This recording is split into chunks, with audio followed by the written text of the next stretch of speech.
Hello बच्चों, सद्गुरु classes में आप सभी का स्वागत है। आज हम लोग कक्षा 10 का फिजिक्स अंतिम चैप्टर लेकर के आए हैं, जो चैप्टर है विद्युत धारा के चुंबकीय प्रभाव। इसमें हम लोग जल्दी जल्दी रिवीजन करते हैं जिससे आप लोगों का एग्जाम अच्छे तरीके से हो पाए। चले देखते हैं। इसमें हम लोग सबसे पहला टॉपिक पढ़ेंगे चुंबक। तो चुंबक क्या होता है? हम लोग बहुत से टूटे फूटे चुंबक घरों पर देखे होंगे। तो जब लेते हैं तो उसे जब लोहा या उससे संबंधित वस्तुओं को उसके आसपास ले जाते हैं तो वो उसे आकर्षित करता है। वही पदार्थ ही तो चुंबक कहलाता है। तो चुंबक ऐसा पदार्थ होता है जो लोहा या लोहे से बनी वस्तुओं को अपनी तरफ आकर्षित करता है। उस चुंबक के कुछ गुण होते हैं। चुंबक के गुण क्या होता है? हम कभी कभी देखते हैं कि दो चुंबक मिल जाए और उसे हम एक दूसरे से स्पर्श कराएं तो कभी कभी चिपक जाता है और कभी कभी नहीं चिपकता है, दूर भेजने का काम करता है। उस सिचुएशन पे होते क्या है? उस सिचुएशन पर होता है कि जब उसके समान ध्रुव आपस में मिलते हैं तो वो एक दूसरे को प्रतिकर्षित करते हैं, और जब विपरीत ध्रुव आपस में मिलते हैं तो वो एक दूसरे को आकर्षित करते हैं, अर्थात उस जगह पे वो चिपक जाता है। तो चुंबक के अंदर दो ध्रुव होते हैं। एक होता है उत्तरी ध्रुव जिसे यन से, और एक होता है दक्षिणी ध्रुव जिसे यस से प्रदर्शित किया जाता है। कोई भी चुंबक ऐसा नहीं होता जिसमें केवल अकेला ध्रुव हो, केवल नॉर्थ हो या साउथ हो। ऐसे चुंबक के अस्तित्व नहीं होते हैं। यदि हम एक चुंबक को कई टुकड़ों में विभाजित करें तो उसमें स्वतः से दोनों ध्रुव उत्पन्न हो जाते हैं। आगे हमारे पास है कि यदि हम किसी चुंबक को स्वतंत्रता पूर्वक लटका देते हैं तो वह चुंबक सदैव उत्तर दक्षिण दिशा में ठहरता है, और जो उत्तर की दिशा में होता है वह उत्तरी ध्रुव, और जो दक्षिण की दिशा में होता है उसे दक्षिणी ध्रुव कहा जाता है। ये हमारे पास हो गया एक क्षण चुंबक जिसका नॉर्थ और साउथ पोल ये हो गए। नेक्स्ट हमारे पास है चुंबकीय क्षेत्र। चुंबकीय क्षेत्र क्या होता है? यदि हमारे पास कोई चुंबक हो, ये हमारे पास एक चुंबक है नॉर्थ और साउथ पोल, यदि हम कोई दूसरा अन्य चुंबक इसके आसपास लाएंगे तो यह उस चुंबक को या तो आकर्षित कर लेगा या तो प्रतिकर्षित कर देगा।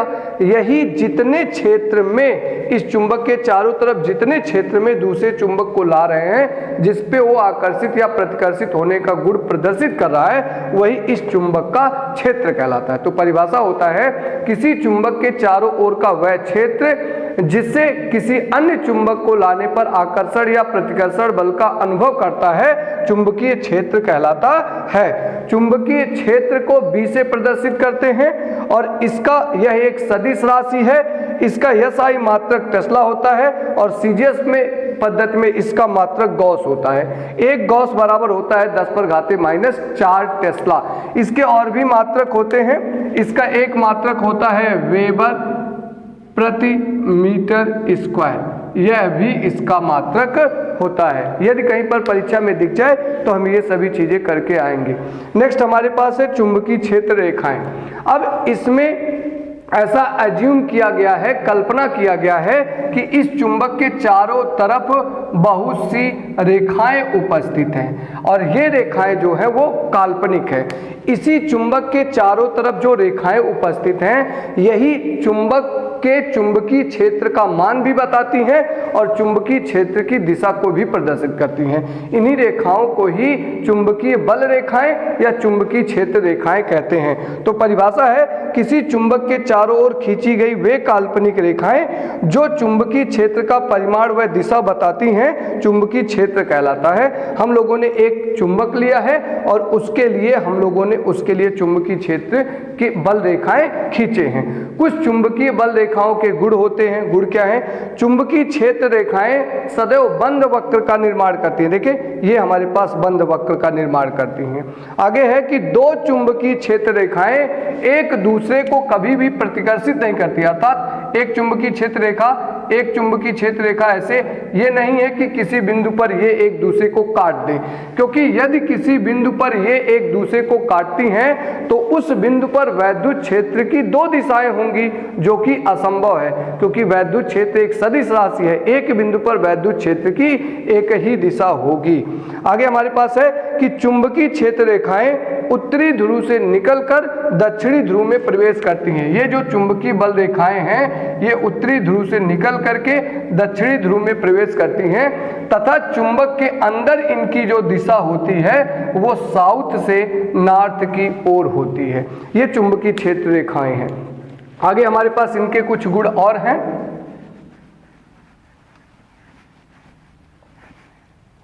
यदि चुंबकीय क्षेत्र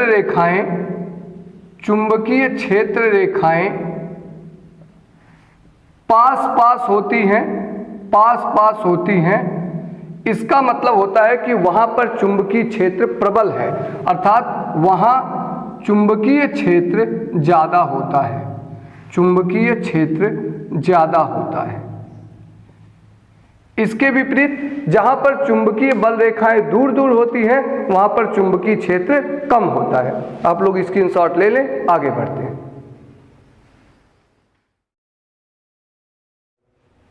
अब हम लोग पढ़ेंगे दक्षिण हस्त अंगुष्ठ नियम। दक्षिण हस्त अंगुष्ठ नियम क्या है? 3 नियम हमको इसमें पढ़ने हैं। दक्षिण हस्त अंगुष्ठ नियम, फ्लेमिंग के बाएं हाथ का नियम और फ्लेमिंग के दाएं हाथ का नियम। दक्षिण हस्त अंगुष्ठ नियम से हम चालक में उत्पन्न चुंबकीय क्षेत्र की दिशा ज्ञात करते हैं। फ्लेमिंग के बाएं हाथ के नियम से चालक पर लगने वाले बल की दिशा ज्ञात करते हैं और फ्लेमिंग के दाएं हाथ के नियम से चालक में प्रवाहित वैद्युत धारा की दिशा ज्ञात करते हैं। होता क्या है दक्षिण हस्त अंगुष्ठ नियम में? मान लें कि हमारे पास एक चालक तार है, ये चालक तार। यदि हम इसको अपने दाएं हाथ में इस प्रकार से पकड़ें कि जिससे अंगूठा इस चालक में प्रवाहित वैद्युत धारा की दिशा में हो, तब जिस दिशा में हम उंगलियों को कर्ल करेंगे, घुमाएंगे, यही उंगलियों के घूमने की दिशा ही क्या कहलाएगी? चुंबकीय क्षेत्र की दिशा कहलाएगी। तो परिभाषा होता है कि यदि हम अपने दाएं हाथ में किसी चालक तार को इस प्रकार पकड़ें कि अंगूठा चालक में प्रवाहित वैद्युत धारा की दिशा में हो, तब उंगलियों के घूमने की दिशा ही वैद्युत क्षेत्र की दिशा होती है। जैसे हमारे पास ये कोई चालक तार हो और इसमें वैद्युत धारा इस दिशा में प्रवाहित हो रही हो। यदि हमें बताना हो कि इसके इस P बिंदु पर और इसके इस Q बिंदु पर वैद्युत क्षेत्र की दिशा क्या है, तो कैसे बताएंगे? तो यहाँ पर हम अंगूठा को करेंगे, इसकी दिशा में उंगलियों को घुमाएंगे तो P की ओर इधर हमारी उंगलियां तल के लंबवत अंदर की ओर जा रही हैं, अर्थात यहाँ पर B की दिशा तल के लंबवत अंदर की ओर है और चुंबकीय क्षेत्र जब अंदर की ओर होता है तो उसे क्रॉस लाइन से प्रदर्शित करते हैं। ऐसे Q की ओर चलें तो इधर घुमाएंगे तो ये उंगलियां हमारी बाहर की ओर आ रही हैं, अर्थात यहाँ पर जो B की दिशा है वह तल के लंबवत बाहर की ओर है और बाहर की ओर अगर होता है तो उसे हम लोग डॉट लाइन से प्रदर्शित करते हैं। तो P बिंदु पर चुंबकीय क्षेत्र की दिशा तल के लंबवत अंदर की ओर और Q बिंदु पर चुंबकीय क्षेत्र की दिशा तल के लंबवत बाहर की ओर है। इस प्रकार के प्रश्नों को हम लोग इससे करेंगे। आगे बढ़ते हैं फ्लेमिंग के बाएं हाथ का नियम। तो फ्लेमिंग के बाएं हाथ के नियम से हम लोग वैद्युत बल की दिशा ज्ञात करते हैं। इसमें क्या होता है, हमारे पास ये उंगलियां हैं बाएं हाथ की, अब जिसमें इनके नाम है, इसको कहते हैं अंगूठा, इसको कहते हैं तर्जनी, इसको कहते हैं मध्यमा, इसको कहते हैं अनामिका, इसको कहते हैं कनिष्ठिका, जिसमें से इन 3 उंगलियों का काम होता है। परिभाषा होती है कि यदि हम अपने बाएं हाथ की तीनों उंगलियों अंगूठा, तर्जनी और मध्यमा को इस प्रकार फैलाएं कि ये तीनों एक दूसरे के लंबवत हों तथा ये तर्जनी चुंबकीय क्षेत्र की दिशा में हो, मध्यमा धारा की दिशा में हो, तब अंगूठा जिस दिशा में होगा वही बल की दिशा होगी। अर्थात इसमें हमको ध्यान रखने हैं कि हमारे पास ये जो है अंगूठा ये F की दिशा होता है और ये जो है तर्जनी ये B की दिशा होता है और ये जो होता है मध्यमा ये धारा I की दिशा होता है। तो इस प्रकार से यदि हम अपने बाएं हाथ के तीनों उंगलियों अंगूठा, तर्जनी तथा मध्यमा को इस प्रकार फैलाएं कि ये तीनों एक दूसरे के लंबवत हों तथा तर्जनी चुंबकीय क्षेत्र की दिशा में मध्यमा वैद्युत धारा की दिशा में हो तब अंगूठा उस पर लगने वाले बल की दिशा को प्रदर्शित करता है या बताता है। नेक्स्ट है फ्लेमिंग के दाएं हाथ का नियम। तो इसमें हम अपने दाएं हाथ से करेंगे। इसमें भी वही 3 उंगलियों का काम है। यदि हम अपने दाएं हाथ की तीनों उंगलियों अंगूठा, तर्जनी और मध्यमा को इस प्रकार फैलाएं कि तर्जनी वैद्युत क्षेत्र की दिशा में तथा अंगूठा चालक पर लगने वाले बल की दिशा में हो, तब मध्यमा उंगली वैद्युत धारा की दिशा को प्रदर्शित करता है। इसमें भी अंगूठा F है और तर्जनी B है और मध्यमा I है। तो इससे हम लोग धारा की दिशा को ज्ञात करते हैं। तो हमारे पास परिभाषा होता है कि यदि हम अपने दाएं हाथ की तीनों उंगलियों अंगूठा, तर्जनी तथा मध्यमा को इस प्रकार फैलाएं कि तीनों एक दूसरे के लंबवत हों तथा तर्जनी चुंबकीय क्षेत्र की दिशा में व अंगूठा चालक पर लगने वाले बल की दिशा में हो, तब मध्यमा चालक में प्रवाहित वैद्युत धारा की दिशा को बताता है। आगे हम लोग बढ़ते हैं ऑस्टर्ड का प्रयोग। ऑस्टर्ड ने एक प्रयोग किया और वहां पर बताया कि जहां कहीं भी वैद्युत धारा प्रवाहित होती है तो उस वैद्युत धारा के प्रवाह से चुंबकीय क्षेत्र उत्पन्न होता है। इन्होंने एक प्रयोग किया जिसमें एक सीधा चालक तार लिए और इस सीधे चालक तार के इधर इन्होंने एक कागज ले लिया और इसको एक बैटरी से जोड़ दिए और जब बैटरी से जोड़े इस चालक के चारों तरफ इन्होंने एक कंपास रखे और इन्होंने देखा कि जब इसमें धारा प्रवाहित हो रही है तो इस कंपास में विक्षेप आ रहा था। कंपास में विक्षेप आने का मतलब क्या था कि इसमें चुंबक के गुण प्रदर्शित हो रहे हैं। फिर इन्होंने प्रयोग किए, थोड़ा सा वैद्युत धारा का मान बढ़ाए। जब वैद्युत धारा का मान बढ़ा रहे थे तो इसमें विक्षेप बढ़ रहा था और जब वैद्युत का धारा का मान घटा रहे थे तो विक्षेप घट रहा था। और जब इसकी दिशा को बदल दिए, प्लस को माइनस, माइनस को प्लस, तो विक्षेप की दिशा भी बदल गई। इस प्रकार ऑस्टर्ड ने प्रयोगों द्वारा प्रूव किया कि जहां कहीं भी वैद्युत धारा प्रवाहित होती है वहां वैद्युत क्षेत्र उत्पन्न होता है और उस वैद्युत क्षेत्र की चुंबकीय क्षेत्र उत्पन्न होता है और उस चुंबकीय क्षेत्र का जो मान होता है वो वैद्युत धारा के समानुपाती होता है। जैसे जैसे वैद्युत धारा बढ़ती जाती है वैसे वैसे चुंबकीय क्षेत्र का मान भी बढ़ता जाता है। आगे बढ़ते हैं, स्क्रीनशॉट ले लें। अब हम लोग पढ़ेंगे बायो सेवर्ट का नियम। बायो और सेवर्ट ने क्या किया। अभी अगला टॉपिक पढ़े हम लोग कि ऑस्टर्ड का प्रयोग। ऑस्टर्ड ने यह बताया कि जहां पर वैद्युत धारा प्रवाहित होता है वहां चुंबकीय क्षेत्र होता है।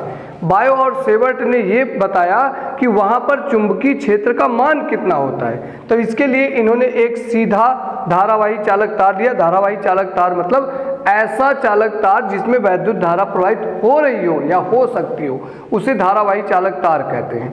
अब मान लिए कि इसमें धारा प्रवाहित हो रही है I तथा इसकी लंबाई dl, अल्पांश लंबाई dl है और इससे P दूरी पर एक बिंदु उपस्थित है जिस पर हमें वैद्युत क्षेत्र ज्ञात करना है। तो इस जो P बिंदु पर वैद्युत क्षेत्र होगा उसका मान इसकी धारा के समानुपाती होगी तथा लंबाई के समानुपाती होगा और इससे इसके बीच की दूरी के वर्ग के व्युत्क्रमानुपाती होगा तथा P और धारावाही चालक तार के बीच बने कोण के साइन के अनुक्रमानुपाती होता है। तो इन्होंने प्रयोग किया और उस प्रयोगों के आधार पर कुछ बातें बताई। वो है कि जो उत्पन्न चुंबकीय क्षेत्र है B पर वह चालक में प्रवाहित वैद्युत धारा के समानुपाती होता है अर्थात B is proportional to I तथा चुंबकीय क्षेत्र जो है वो चालक की लंबाई के समानुपाती होता है अर्थात B is proportional to DL।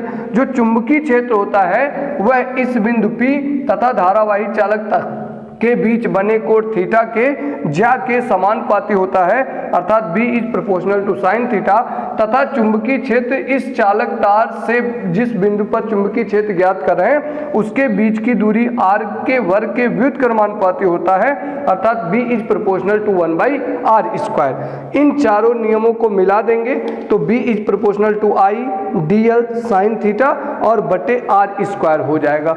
जब समानुपाती चिन्ह हटता है तो एक नियतांक इस्तेमाल होता है। वो नियतांक प्रयोगों के आधार पर होते हैं। अलग अलग नियमों के लिए अलग अलग नियतांक यूज किए जाते हैं। जहां μ0/4π समानुपाती नियतांक है और म्यू 0/4 पाई की वैल्यू 10⁻⁻7 टेस्ला मीटर प्रति एम्पियर होता है तथा ये जो म्यू 0 है ये निर्वात की चुंबकशीलता होती है और इसका मान होता है 4 पाई इंटू 10⁻⁷ टेस्ला मीटर प्रति एम्पियर। ये हमारा था बायो सेवर्ट नियम।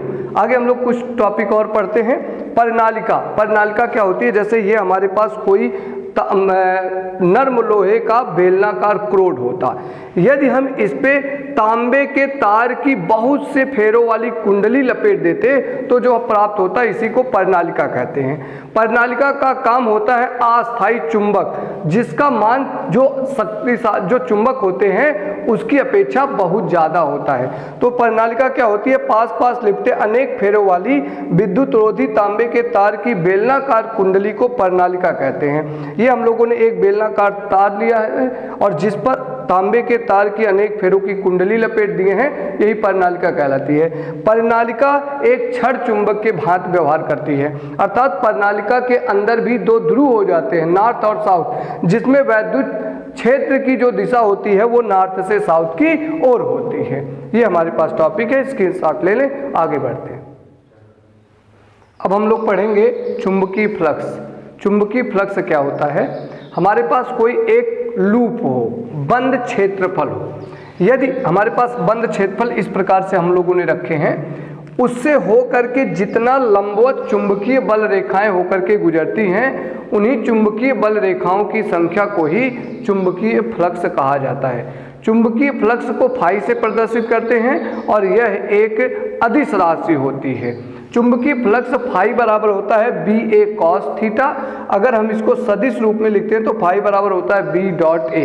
यदि मैक्सिमम चुंबकीय फ्लक्स निकालना होगा तो थीटा की वैल्यू 0 होगी। चुंबकीय फ्लक्स का मात्रक टेस्ला मीटर स्क्वायर होता है, जिसे वेबर कहते हैं। अब अगला टॉपिक हम लोग पढ़ेंगे वैद्युत चुंबकीय प्रेरण। वैद्युत चुंबकीय प्रेरण की घटना को माइकल फैराडे ने बताया।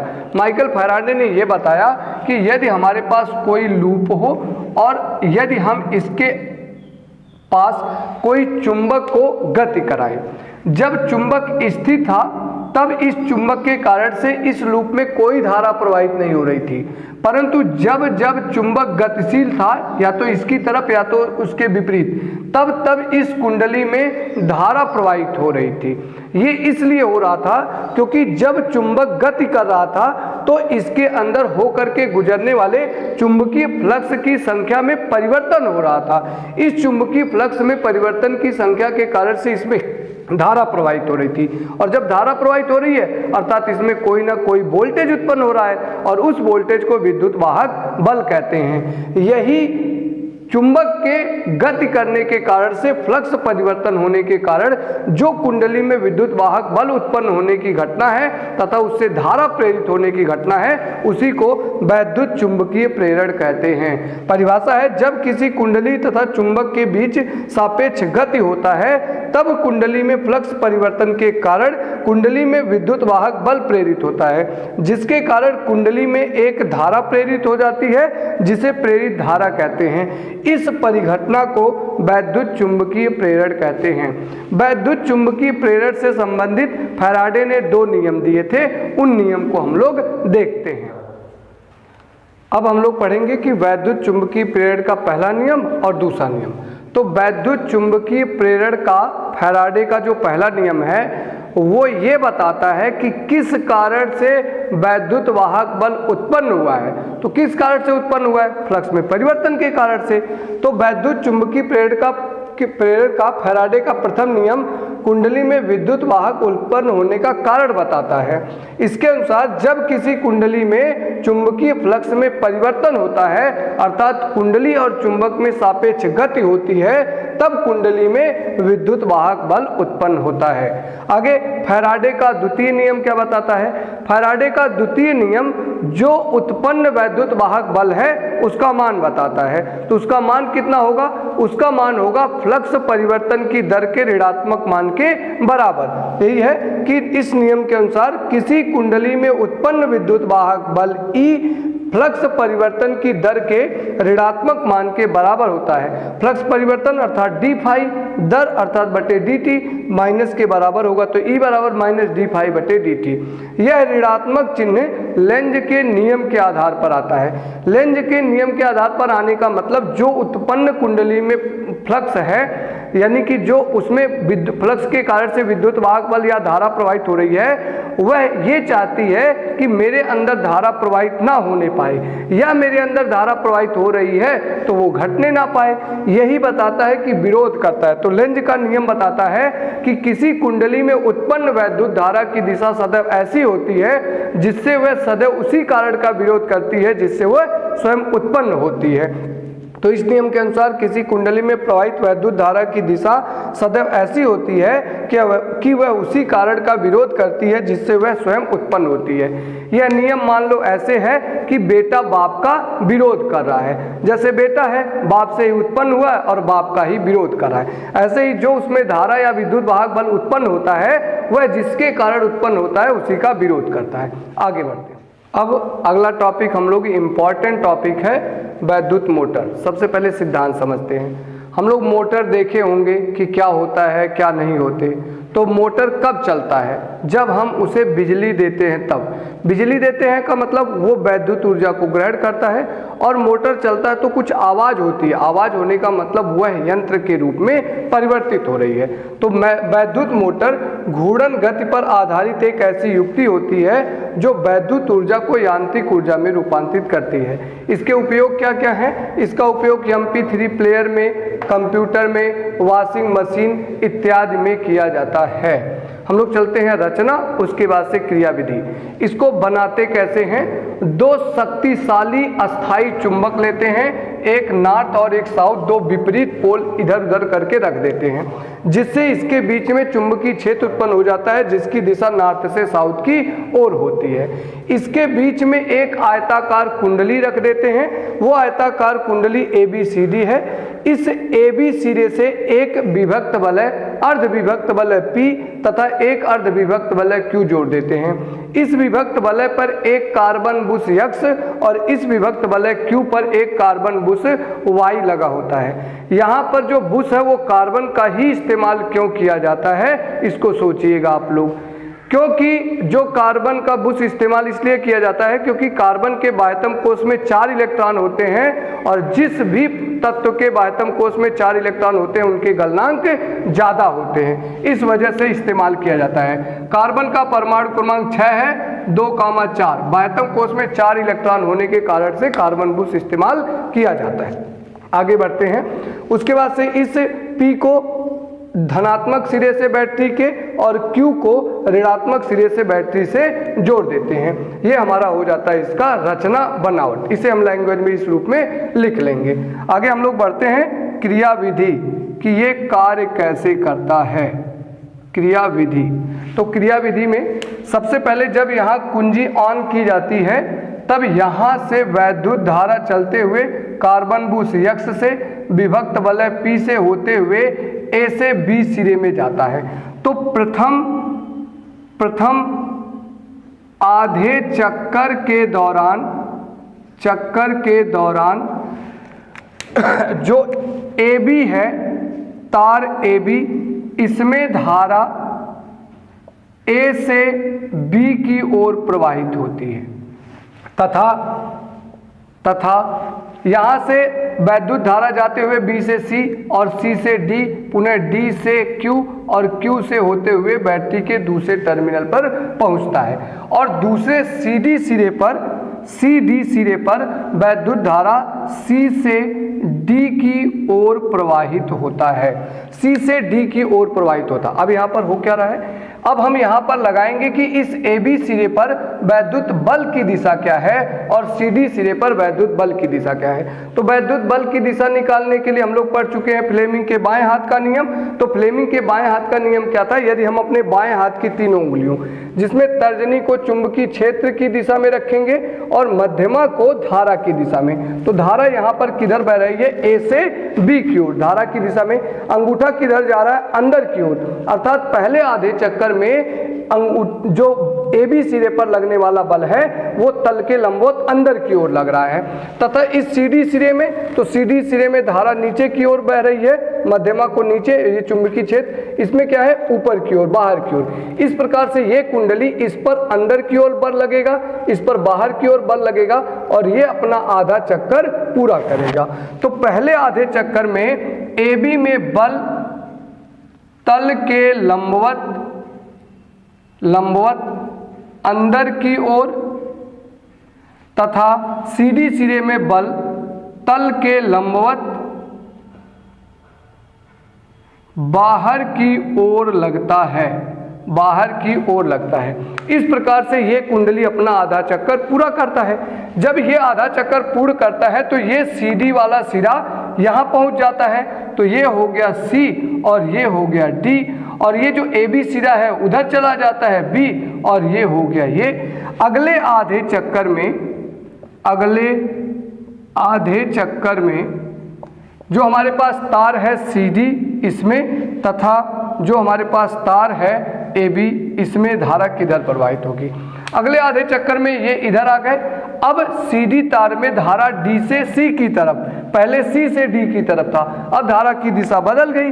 अगले आधे चक्कर में इसमें धारा D से C की ओर प्रवाहित हो रही है, तथा इस AB तार में धारा B से A की ओर प्रवाहित हो रही है, B से A की ओर। जब धारा की दिशा बदल जाएगी तो उस पे बल की दिशा भी बदल जाएगी। देखिए फिर से यहाँ पर बल की दिशा निकालेंगे, तो ये धारा की दिशा में ये चुंबकीय क्षेत्र अंगूठा कहा जा रहा है अंदर की ओर, अर्थात अगले आधे चक्कर में इस CD तार पर अंदर की ओर बल लगेगा, तथा इसी प्रकार AB में ऊपर की ओर बल लगेगा। पहले का यहाँ विपरीत है और दूसरे का यहाँ विपरीत है। इस प्रकार से ये अगला एक चक्कर पूरा करेगा, अतः इस प्रकार ये पूरा एक चक्कर पूरा करेगा, और इसी प्रकार वैद्युत मोटर कार्य करता है और हमारा वैद्युत मोटर चालू रहता है और अपना कार्य करता है। Thank you for watching.